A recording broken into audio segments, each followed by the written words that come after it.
On vient de me glisser à l'oreille que M. Tifo, qui est notre troisième panéliste, a reformulé sa question. Alors, on lui avait demandé comment le design urbain peut-il contribuer à créer un milieu de vie attrayant dans ces secteurs où se côtoient diverses fonctions, et ça a donné. Vous allez me le dire, on vous écoute avec plaisir. En fait, c'était pas un mauvais titre, mais je trouvais ça un peu trop axé sur l'aspect visible du design urbain, aménagement d'emprise et tout. Donc moi, j'ai préféré aller vers un aspect un peu différent, c'est la démarche prospective en design urbain, poser des gestes aujourd'hui pour la ville de demain, puis ça a l'avantage d'être un alexandrin. Oh là là! Alors, on est dans la démarche prospective. Est-ce que vous entendez bien M. Tifo derrière? Oui. Ça se rend bien parfait. Donc là-dessus, juste pour expliquer un peu le titre, c'est comme je l'explique à mes étudiants souvent, et puis comme ça vient d'être mentionné aussi, les projets de design urbain ou d'aménagement du territoire en général, surtout quand on ne maîtrise pas le foncier et qu'on n'a pas d'argent pour les faire, ben, ça prend beaucoup de temps. Moi, j'ai travaillé sur beaucoup de projets de PPU qui ont pris 20 à 30 ans à se réaliser. Je souhaite qu'ici, ça aille plus vite.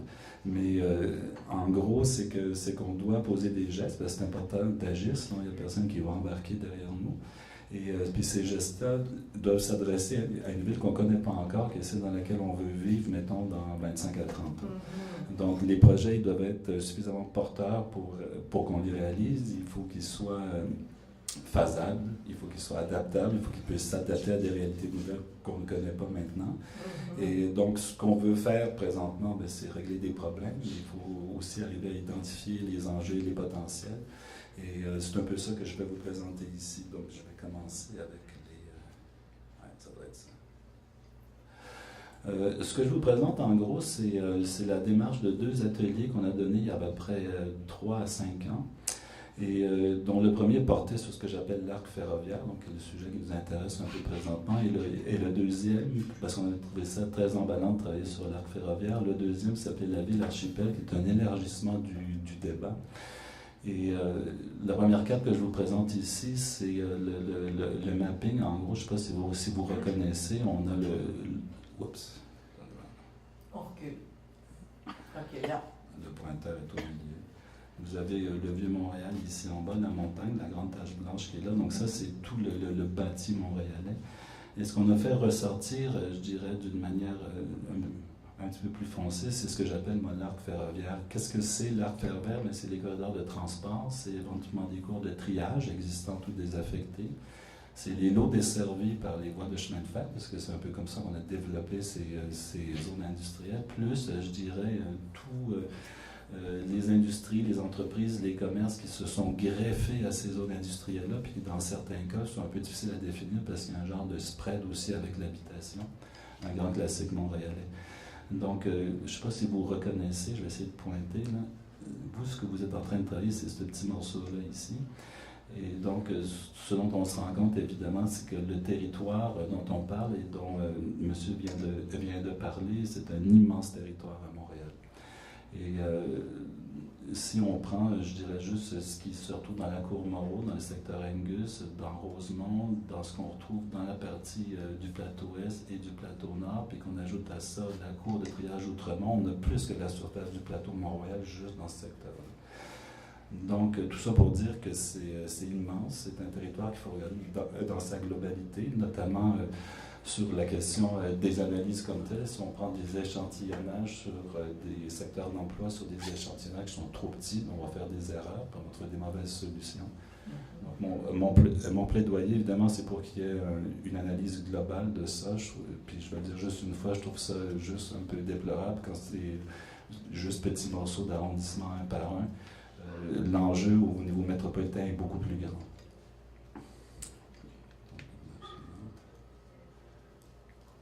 Bon, ça, c'est pas le bon. Je vais y arriver. Là, si on cible un peu plus Plateau et Rosemont, ce qu'on voit ici, c'est encore une fois, c'est le pochet urbain avec quelques secteurs qui sont rehaussés comme ça. Donc, on voit, nous, on est présentement, je vais l'avoir ici.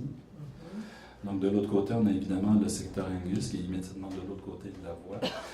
C'est sûr que ce qui caractérise les corridors ferroviaires, c'est une fracture de la ville. Si on parle de ville archipel, c'est parce qu'on a des morceaux de ville qui sont comme solutionnés, séparés par des morceaux qui correspondent à des corridors de transport, que ce soit autoroutiers ou ferroviaires, et qui finalement sont peu structurés, puis qui sont un signe de l'évolution de la ville, puisqu'en général, l'emploi subit une importante mutation. Et puis c'est aussi dans ces zones-là qu'on trouve les grandes surfaces commerciales qui viennent en général juste après l'emploi. Donc en gros, ce qu'on remarque ici, c'est encore une fois, c'est que c'est pas... je dirais que la manière de les regarder, c'est pas que ça se situe en limite d'arrondissement, donc c'est un peu comme si c'est un peu derrière la tête par rapport à ce qu'on a devant. Mais en fait, il y a un effet de centralité au niveau de ces territoires-là. Si on sort de cette logique d'arrondissement et on regarde la logique territoriale, on se rend compte qu'il y a comme tout un potentiel de centralité, de création de liens entre les différents quartiers.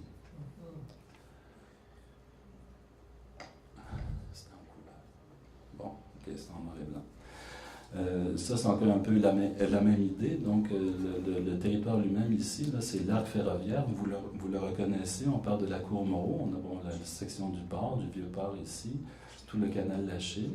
Et après ça, c'est le secteur Meadowbrook. On se retrouve, je pense ici, on est dans Blue Bonnet, dans Langeville-Mont-Royal. La cour Outremont, ça c'est l'embranchement du train du Nord. Donc on se retrouve après ça dans le secteur, je pense, Bellechasse. Après ça, on a un peu plus des carrières ici, pas Chabanel, enfin des carrières ici. On se retrouve après ça dans Rosemont, donc dans la partie nord de votre secteur à vous. Angus est là, la partie, je dirais, médiane, sud. Après ça, la même logique se descend jusqu'à la cour Moreau, qui est encore un grand territoire qui est en devenir, puisque les faisceaux ferroviaires qui sont là sont de trop petites dimensions pour le montage des trains, donc tout va devenir à vendre nécessairement. Encore une fois, on se met dans une logique de prospective à long terme. Donc, en gros, le premier enjeu qui se présente, évidemment, c'est de défaire l'effet de fracture urbaine comme telle. Donc, ce qui nous intéresse, c'est ces notions de connectivité, donc de mettre en lien les différents éléments, les différents quartiers. La question de la porosité, donc une ville qui ne présente pas d'obstacles, qu'on peut marcher à peu près dans toutes les directions. Et ça pose la question de à quoi ça ressemble physiquement une ville où on peut marcher pour aller à l'école, on peut marcher pour aller travailler, et on peut marcher pour aller dans les secteurs commerciaux, etc. Ça implique une ville qui est faite avec un temps de respiration qui n'est pas propre à la ville nord-américaine. En Amérique du Nord, on a des îlots qui sont de très grandes dimensions. Dès qu'on dépasse métropolitain vers le nord, on a des îlots de 300-400 mètres qui sont immarchables. Donc les îlots de plus petite dimension sont marchables. Il faut prévoir des passages, il faut prévoir des liens, etc., autant pour les automobiles que pour les transports actifs, mais surtout pour les piétons. Donc, une ville qui est marchable, elle est vivable. Une ville qui n'est pas marchable nécessite l'automobile, puis la ville nord-américaine a été faite comme ça. Donc, on est obligé d'intervenir dedans, on ne peut pas l'accepter comme elle. Donc, ici, ce que je vous présente, ça, c'est des choses qui existent présentement. Vous voyez, dans ce grand secteur de fracture, on a ici la réalisation de la piste cyclable du canal Lachine, que vous connaissez probablement. Et on a ce qui s'appelait à l'époque un magnifique projet qui était le réseau vert, qui maintenant s'appelle la Véloroute. Ces deux éléments-là... Qui s'appelle, là? La Véloroute. Enfin, je ne sais pas si ça s'appelle la Véloroute là, mais ce qui est prévu, c'est qu'on doit la joindre avec la Véloroute Trans-Québec, qui, elle, descend du nord au travers de Laval, passe par l'emprise du chemin de fer et vient se raccorder à cet endroit-là. Donc, évidemment, le corridor ferroviaire, d'une part, mais les emprises suivant le corridor ferroviaire, surtout celles qu'on va replanifier, sont les endroits idéaux pour aller connecter, selon l'image qui s'en vient. Je ne sais pas si vous voyez les petits points ici. Ça, c'est l'idée de départ de l'histoire. C'est présentement, la Véloroute s'arrête à la rue Masson parce qu'il y a un genre de viaduc ici. Ce qui était prévu au point de départ, c'était de la joindre avec la piste cyclable qui se termine dans le Vieux-Port. Donc, ça veut dire que l'avantage de la Véloroute, ce qui nous intéresse c'est que c'est un réseau qui est hors rue. Donc, il n'y a pas d'intersection avec la trame urbaine. Et ce qui est intéressant aussi, c'est que c'est un réseau qui peut être accompagné, surtout dans le 30 mètres dont on vient de parler, par la mise en place d'un corridor de biodiversité, de lieux publics. L'important, évidemment, c'est de raccorder ça avec la trame de rue, parce que comme il a été mentionné, une piste cyclable en clôture frost derrière les parkings des entreprises, c'est pas une chose acceptable. Donc, on a ici l'infrastructure d'un grand projet public qui s'appelle une grande ceinture verte autour de la ville comme ça, qui suit les emprises ferroviaires, mais qui relie, je dirais, l'ensemble des quartiers qui sont en devenir. Là, vous avez le campus Outremont ici, le site Blue Bonnets là, des parties qui sont réalisées, des destinations touristiques importantes, etc. Donc ça, c'est un projet qui a été imaginé il y a une vingtaine d'années, qui a été démarré et abandonné. Les élections arrivent très vite à Montréal, donc les projets prennent plus de temps que ça à se réaliser. Puis moi, j'ai fait un plaidoyer pour qu'on poursuive. C'est un magnifique projet. Donc ici, encore une fois, ce qu'on va remarquer ici, c'est l'effet de fracture. Vous voyez, dans cette section-là, ici, la voie est perpendiculaire au sens de la trame à Montréal. Vous savez que la trame est nord-sud à Montréal, une intersection à peu près à tous les 60 mètres. Et dans l'autre direction, les îlots sont comme beaucoup plus grands. Donc on a des secteurs où la trame est plus poreuse en termes d'accessibilité puis de liens de connexion, avec des grandes parties où il ne se passe rien. Comme ici, si je me souviens bien, ça c'est le secteur des carrières qui est là. Et on a une distance d'à peu près 400 à 500 mètres entre deux viaducs. Donc ça, c'est un obstacle dans la ville. Et c'est pour ça que c'est l'endroit où on retrouve le plus de trous dans les clôtures que les gens font pour arriver à passer, parce que c'est sûr que les gens passent. Après ça, vous avez un autre secteur Bellechasse ici, dont il a été question il n'y a pas longtemps, où on a le même effet, c'est-à-dire qu'entre, je pense que c'est Saint-Denis et Saint-Laurent ici, on a toute cette distance. Station de métro juste d'un côté, quartier et bassin d'emploi de l'autre. On parle du secteur des grandes entreprises, enfin comment ça s'appelle? Les mégastructures. On appelle ça les mégastructures, qui est juste de l'autre côté. Donc évidemment, là, les trous dans la clôture, c'est qu'il n'y a presque plus de clôture tellement il y a de trous. Et puis donc, à cet endroit-là, c'est sûr que les gens vont comme toujours passer. On en a un autre aussi dont il est question présentement. Là, l'arc ferroviaire est plutôt dans le sens de la trame, pratiquement parallèle. Ce qui veut dire qu'entre le viaduc Saint-Joseph ici, puis le pont de la rue Rachel là, et donc de la rue Sherbrooke après, il y a une distance encore une fois de 4 à 500 mètres qui est un obstacle dans la ville. On a, je veux dire, un nouveau quartier sur lequel je ne ferai pas de commentaires et des bassins de commerce ici. On a une population de l'autre côté, un bassin d'emploi de part et d'autre, puis il n'y a aucun moyen de pouvoir passer à pied ou en vélo, ou même en voiture au travers de cette barrière-là. Donc ça, c'est un peu une manière de qualifier physiquement l'ampleur des problèmes. Ça, c'est extrait d'un mandat que j'ai fait pour le PPU de la ville d'Outremont, qui est devenu un PDUS, où j'explorais justement cette question, puisque c'est un endroit où on récupère une cour de triage, on l'urbanise, on construit une université à l'intérieur et des logements, et d'autres choses. Et le principal problème, c'était justement la connexion de ce projet-là avec les quartiers environnants. Il y a à peu près 5 arrondissements qui touchent. Et donc, ce dessin-ci montre une proposition que j'ai faite pour toute la question de la véloroute. Présentement, la véloroute, c'est le truc jaune. Parce qu'il y a un genre de gros machin ici, je pense que c'est un Home Depot. Il est construit collé sur le port de la voie ferrée. La véloroute a été rabattue ici pour aller prendre cet ancien corridor ferroviaire qui mène à l'ancienne gare Jean Talon, malheureusement. Quand j'ai fait l'étude, il y avait un terrain qui avait été vendu, puis un bâtiment construit entre mitoyens qui faisait que ça bouchait l'endroit. L'autre problème de ce secteur-là, c'est que là, on quitte un réseau protégé, puis on rentre dans un réseau urbain, il y a des intersections, il faut traverser des rues, etc. Et je dirais, en considérant cette problématique, ce que j'ai proposé, puisque toute cette section de voie ici doit être reconstruite, parce qu'on déplace la voie, c'est de prévoir le long de la voie, déjà maintenant, l'emprise pour passer la véloroute, ainsi que les autres types de liens qu'il fallait créer. Donc ça, c'est le raccord avec la véloroute qui vient, je dirais, de Sainte-Agathe, qui traverse Laval, qui vient de se relier à cet endroit-là. Et ici, c'est une proposition que j'ai faite pour prévoir, au moins maintenant, la possibilité de pouvoir se rendre jusqu'à Blue Bonnet, jusqu'à la Chine après. Comme vous voyez, il ne faut pas avoir peur que ça dure longtemps. Il faut s'attendre à ce que ça soit loin, ouais, que ça prenne du temps. Mais c'est important de faire des choses parce que sinon, les choses ne se réalisent pas. Il y a les autres types de liens qui nous préoccupent beaucoup aussi, puis même plus, c'est les liens qui sont transversaux au corridor ferroviaire. Donc on a parlé beaucoup là, de manque de connectivité. Dans le cas du PPU d'Outremont, puis je le répète, c'est tout en construction là, il a été proposé des liens véhiculaires qui sont donc celui-ci et celui-là ici, pour arriver à joindre la trame de rue avec l'existant. Et après ça, tous les liens de traverse piétonne qui ont été prévus ici, encore une fois, dans une optique de reconstruction de la voie. Donc ça peut se faire au-dessus, en dessous, ça peut se faire en passage à niveau aussi, il y en a qui se font. Dans l'optique où on implante une gare de train de banlieue, donc la gare c'est juste ici, c'est ça qui est prévu dans le projet comme tel. Une gare, ça sert aussi à passer d'un côté à l'autre de la voie, donc ça nous intéresse beaucoup.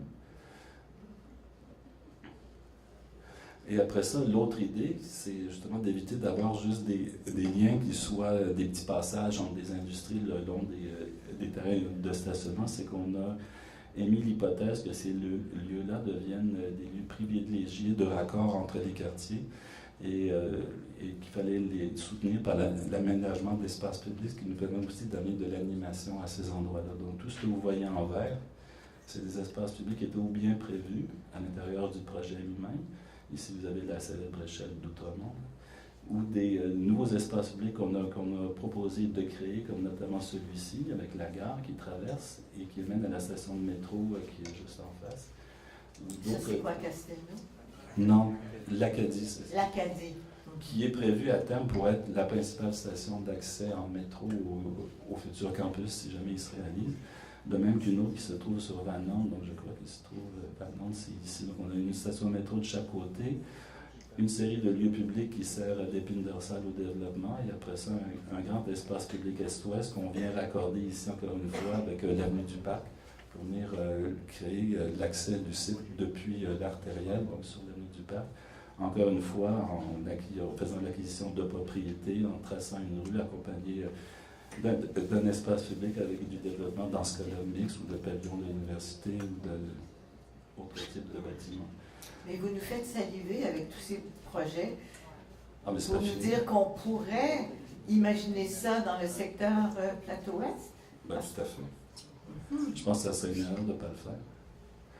Donc ça c'est une maquette 3D qu'on a réalisée pour montrer ce que ça pouvait donner. Donc c'est une ville qui est hautement connectée, qui est traversée par des systèmes non seulement de trains de banlieue, mais aussi de trains de marchandises, évidemment, sécurisée parce que construit en neuf, avec des pavillons d'enseignement, un campus avec des logements pour étudiants, certains logements privés qui viennent compléter la trame d'Outremont, des liens avec le quartier Parkex, des liens dans cette direction-là. Donc, une ville hautement connectée devient une ville hautement marchande. Et par définition, si elle est faite de cette manière-là, on est capable d'introduire une réelle mixité d'usage. Alors, les enjeux de la ville mixte et dense. Ça, c'est une carte qui date, je pense que le zonage a changé, mais c'est comme ça qu'on gère maintenant, qu'on gère depuis longtemps le développement à Montréal, c'est par des zones en plan. Et puis, ça fait longtemps que tous les aménagistes, on sait que c'est une manière de faire qu'on connaît, mais c'est une manière de faire qui livre rarement la marchandise parce que ça ne valide pas la qualité des projets. Ça ne garantit pas les résultats.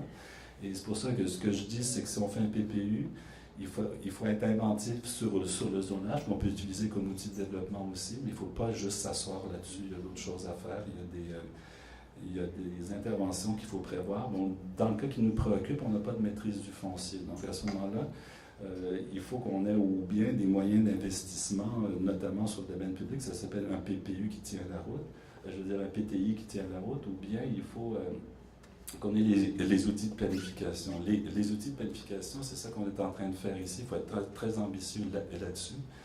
Mais en même temps, il faut pouvoir lancer des opérations rapidement de réaménagement de domaine public, de création de liens pour que les gens nous croient, parce que sinon le plan il va exister sur le papier.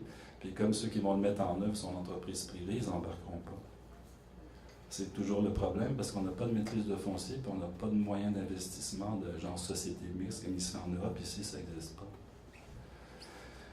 Donc là, je vous fais des fragments de projets. Là, j'en ai déjà un peu parlé. C'est toutes sortes d'opérations qui ont déjà été prévues le long du corridor ferroviaire. Vous avez le site de la Norampac sur lequel j'ai travaillé. Ça, c'est Angus. Les îlots qui restent du secteur d'emploi, donc ceux qui font face au parc ou sur lesquels on a beaucoup de difficultés à générer, je dirais, de l'emploi nouveau genre, parce qu'Angus, ça a pris 20 ans pour construire les quelques immeubles qui sont là. Donc la question qui se pose, qu'est-ce qu'on fait avec le dernier morceau? Est-ce qu'on a besoin d'autant de terrain pour les questions d'emploi? Donc ça, c'est une proposition mixte résidentielle commerciale. Et puis après ça, on se retrouve, le dernier au bout, c'est celui que je viens de présenter, qui est l'Université de Montréal. voyez, le territoire est immense, en fait. Encore une fois, c'est un mapping ancien de différents sites de projets de chaque côté de la voie ferrée. Là, je vais vous présenter des projets des étudiants. Donc, les étudiants qui ont travaillé il y a à peu près 4 ans là, sur le même secteur. Ici, vous reconnaissez sûrement, là, c'est, je pense, le Journal de Montréal, quelque part par ici. Ça, c'est Angus, ça, c'est le plan d'Angus, ça, c'est le secteur du plateau-est. Donc, l'étudiant qui a travaillé sur ça, lui, a choisi de refaire la trame de rue dans la partie qu'on a ici et de créer ce lien avec Angus ici, qui pour lui était une chose primordiale. Donc, dans son cas, c'est un lien qui est piéton-vélo. Moi, je n'enlève pas la possibilité que ce soit un lien pour les véhicules aussi. Je pense qu'il faut l'étudier comme tel. Et donc ça, c'est en termes de trame de rue. Ça, c'est le résultat, donc le travail de l'étudiant. Ce qu'on voit ici, c'est qu'il a fait sauter, évidemment, l'immeuble du Journal de Montréal. Détail. Il a fait sauter. Je pense d'ailleurs qu'à l'époque où on a travaillé sur ça, le site était supposé être à vendre, et puis la ville voulait faire valoir son droit de préemption là-dessus.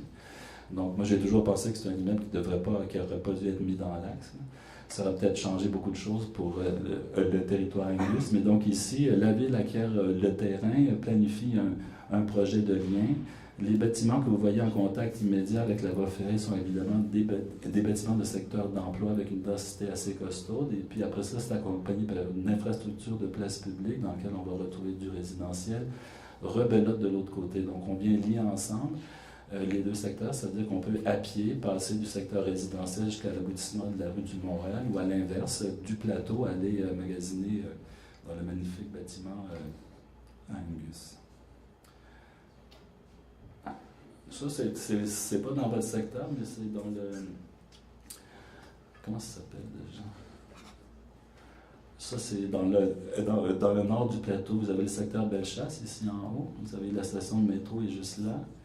La rue Saint-Denis ici. Puis donc ça, c'est le secteur où on voit les mégastructures qui sont ici. Puis le jardin des possibles ou le parc des possibles est quelque part par là.